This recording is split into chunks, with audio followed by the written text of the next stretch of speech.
नमस्ते साथियों। अपनी रामेश्वरम की यात्रा के दौरान हम सब रामेश्वरम पहुंचे, वहां पे दर्शन किए और फिर वहां से वापस आगे मदुरई की तरफ। रामेश्वरम से मदुरई की दूरी करीबन 175 किलोमीटर है, जिसको आप रोडवेज की बसों से बहुत ही आसानी से 3.5 घंटे में पूरा कर सकते हैं। रास्ता बहुत अच्छा है, कैब बुक करने की ज़रूरत नहीं है, आप आसानी से मदुरई आ सकते हैं। तो रामेश्वरम में भगवान रामनाथ स्वामी के दर्शन किए, उनकी मीठी यादों को, उनकी पावन यादों को मन में संजोकर हम सब वापस आ गए मदुरई रेलवे स्टेशन। हम सब शाम को 4 बजे यहाँ पहुँच गए थे और हमारी ट्रेन रात में 8:30 बजे की थी, जो हमें बेंगलोर लेकर आने वाली थी। अब हमारे मन में ये सवाल था कि 4.5 घंटे का समय हम कैसे बिताएं। तो हम लोगों ने सोचा कि मदुरई का मीनाक्षी मंदिर यहाँ से बहुत नज़दीक है, वहीं चलते हैं। तो रेलवे स्टेशन पे लगेज रूम पास में ही बना है। ये जो सामने आप रेलवे स्टेशन देख रहे हैं, इसी के अंदर आप जाएंगे, दाहिने हाथ पर लॉकर रूम बना है, आप अपना लगेज जमा कर दीजिए। इसके बाद हम सब चल दिए मीनाक्षी देवी मंदिर की तरफ। भगवान राम की कहानी तो सबको पता है। वह भारत के अयोध्या से निकले और माता सीता की खोज में सुदूर दक्षिण चले गए। लेकिन आपको राजकुमारी तड़ा तगय के बारे में नहीं पता होगा। मदुरई के राजा मलयध्वज पांड्या और उनकी पत्नी ने पुत्र पाने के लिए यज्ञ किया। उनके पुत्री पैदा हुई, जो पैदा होने के समय 3 वर्ष की थी। उसके 3 स्तन थे। राजा काफ़ी निराश हुए। भगवान शिव ने हस्तक्षेप किया और राजा को आदेश दिया कि उनके बाद साम्राज्य पर पुत्र ही राज करेगी। उन्होंने यह भी बताया कि जब कन्या को उचित वर मिल जाएगा तो उसी क्षण उसका तीसरा स्तन गायब हो जाएगा।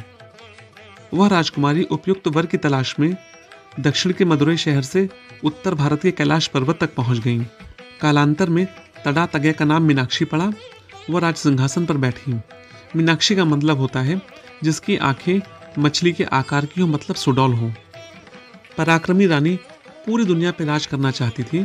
मदुरई से निकलकर उत्तर भारत की तरफ वह बढ़ी।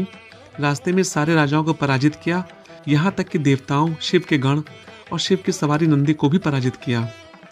फिर उनका सामना हुआ एक युवा सन्यासी से।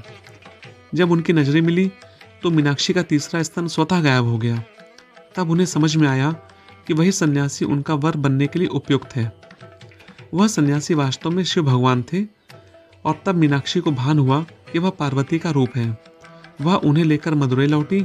वहां उनका विवाह संपन्न हुआ और इस सन्यासी रूपी शिव का नाम पड़ा सुंदरेश्वर। अब बात करते कि मंदिर पुराना कितना है। इसको लेके अलग अलग कहानियां हैं। यहाँ पर जब हम लोगों ने पता किया तो ये पता चला कि इस स्थान पर स्वयंभू शिवलिंग उत्पन्न हुए थे। इधर भगवान ने इस शिवलिंग के ऊपर एक गोपुरम की स्थापना की। यहाँ शिव की पूजा करने देवता आने लगे। एक सामान्य नागरिक को जब इसका पता चला तो उसने यह बात राजा कुलशेखर पांड्या को बताई। राजा ने उसी स्थान पर मंदिर का निर्माण किया। यह बात लगभग 800 साल पुरानी है। मेरे हिसाब से इस मंदिर की सुंदरता इसके भव्य गोपुरम और उन पर अंकित भव्य मूर्तियों से है। गोपुरम मतलब प्रवेश द्वार।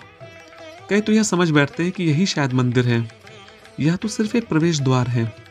कुल मिलाकर 14 प्रवेश द्वार हैं इस मंदिर के। सबसे ऊंचा अगर प्रवेश द्वार की बात करें तो वह है दक्षिण गोपुरम, जो लगभग 16 मंजिल इमारत के बराबर ऊंचाई पर है। कहते हैं इन गोपुरमों और मंदिर समूह के परिसर में कुल 32,000 मूर्तियां बनी हैं। ये सारी मूर्तियां कहानियां कहती हैं और कुछ स्थानीय कथाएं भी हैं। स्थानीय कथाएं जैसे कि कैसे भगवान शिव ने लोमड़ियों को घोड़ों में बदल दिया था, कैसे एक पत्थर का बना हाथी गन्ने के लालच में जीवित हो उठा। यहाँ का सहस्त्र स्तंभ मंडप बहुत मशहूर है। स्तंभ वैसे यहाँ पर सिर्फ 985 हैं। 15 स्तंभों का स्थान 2 छोटे मंदिरों ने ले लिया है। प्रत्येक स्तंभ पर शिल्पकारी की गई है। द्रविड़ शिल्पकारी का एक बेहतरीन नमूना है। जब आप मीनाक्षी देवी के दर्शन करके और नटराज स्वामी के दर्शन करके वहां से निकलेंगे तो पीछे जाने पर आपको ये मंदिर दिखेगा। इस मंडप के बाहर पश्चिम की ओर एक संगीतमय स्तंभ है, जिसमें प्रत्येक स्तंभ थाप देने पर अलग अलग स्वर उत्पन्न करते हैं। मीनाक्षी अम्मन मंदिर द्रविड़ वास्तुकला को दिखाता है। यह मंदिर अपने टावरों या गोपुरम के लिए सबसे प्रसिद्ध है, जो बहुत दूर से दिखाई देते हैं। 14 एकड़ में फैला हुआ लगभग 12 गोपुरम ने मीनाक्षी मंदिर को सुशोभित किया है, जिसमें 4 दीवारी 160 फीट से अधिक ऊंचाई पर है। मीनाक्षी मंदिर तमिलनाडु के कुछ ऐसे मंदिरों में से एक है जिसमें 4 दिशाओं से 4 प्रवेश द्वार हैं। इस मंदिर के भवन में लगभग 1000 स्तंभ हैं। इस मंदिर के प्रवेश द्वार से लेकर खंभों तक सभी में विभिन्न देवी देवताओं की छवियों को उकेरा गया है। मंदिर परिसर में एक बड़ा टैंक भी है जिसमें पवित्र जल भरा हुआ है। कहते हैं कि भगवान विष्णु ने यहीं से पवित्र कमल तोड़े थे। यह मुख्य मंदिर जो मीनाक्षी और सुंदरेश्वर को समर्पित है, वो 3 परिसर से घिरा हुआ है। मीनाक्षी का तीर्थ सुंदरेश्वर के तीर्थस्थल के दक्षिण पश्चिम में स्थित है, जहां देवी स्वयं एक काले पत्थर के रूप में है। सुंदरेश्वर मंदिर के केंद्र में है और दोनों के मंदिरों में सोने के टावर हैं जो दूर से भी दिखाई देते हैं। भगवान गणेश की एक मूर्ति है जो एक ही पत्थर से तराशी गई है। यहाँ पर विनायक मंदिर में मौजूद है। मंदिर का गर्भगृह इंद्र, विष्णु और भगवान शिव के कई स्वरूपों से सुशोभित है। सुंदरेश्वर मंदिर परिसर के भीतर नटराज का एक मंदिर भी है, जिसमें भगवान शिव की मूर्ति तांडव को प्रदर्शित करती है। इस मंदिर के निर्माण के संबंध में एक ऐसी मान्यता है कि इस मंदिर का निर्माण इंद्रदेव जी ने स्वयं करवाया था। जब वह अपने द्वारा किए गए कुकर्मों का प्रायश्चित करने के लिए तीर्थ यात्रा पर निकले थे, उस दौरान मदुरै लिंगम की चमत्कारी शक्तियां देखकर वे आश्चर्यचकित रह गए और उन्होंने वहां मंदिर का निर्माण करवाने का निश्चय किया।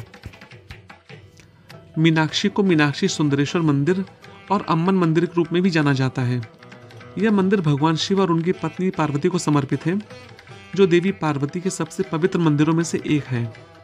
इस मंदिर के आसपास ही मदुरै नामक शहर बसा हुआ है। यह शहर भारत के सबसे प्राचीन शहरों में से एक है। अब बात करते हैं इस मंदिर तक पहुंचे कैसे। मदुरै रेलवे स्टेशन से यह मंदिर करीबन 1.5 किलोमीटर दूरी पर है। यदि आप चल पाने में सक्षम हैं तो बाजार घूमते हुए आप आसानी से पहुंच जाएंगे, लेकिन यदि आप चल नहीं पाते हैं तो आप ऑटो कर लें और बहुत ही कम खर्चे में आप मंदिर पहुंच जाएंगे। अंदर मीनाक्षी देवी के दर्शन करने के लिए 3 तरह की लाइन लगती है। एक निःशुल्क लाइन है और बाकी 2 में पैसे पड़ते हैं। तो जैसा आप चाहें, अगर आपके पास समय है तो आप निःशुल्क लाइन में लगिए, वो पूरा मंदिर का टूर आपको करा देंगे उसी में। लेकिन यदि आप पेड लाइन में जाएंगे तो वो आपको सीधे भगवान की गोपुरम में पहुंचा देंगे और वहां से आप दर्शन करके तुरंत निकल आएंगे और पूरे मंदिर की भव्यता को महसूस नहीं कर पाएंगे। तो यदि समय हो तो आप बिल्कुल फ्री लाइन में जाके लगें। पूरा घूमने के लिए लगभग आपको 2.5 से 3 घंटे का समय चाहिए, तो इसी हिसाब से प्लान करके आएँ। तो साथियों, आशा करता हूँ कि आपको वीडियो पसंद आया होगा। यदि वीडियो आपको पसंद आता है तो चैनल को सब्सक्राइब, वीडियो को लाइक और शेयर ज़रूर कीजिएगा। तो साथियों, मिलते हैं अगले किसी वीडियो में। तब तक के लिए अपने साथी अनुपम अग्रवाल को इजाज़त दीजिए। नमस्कार। जय माता की।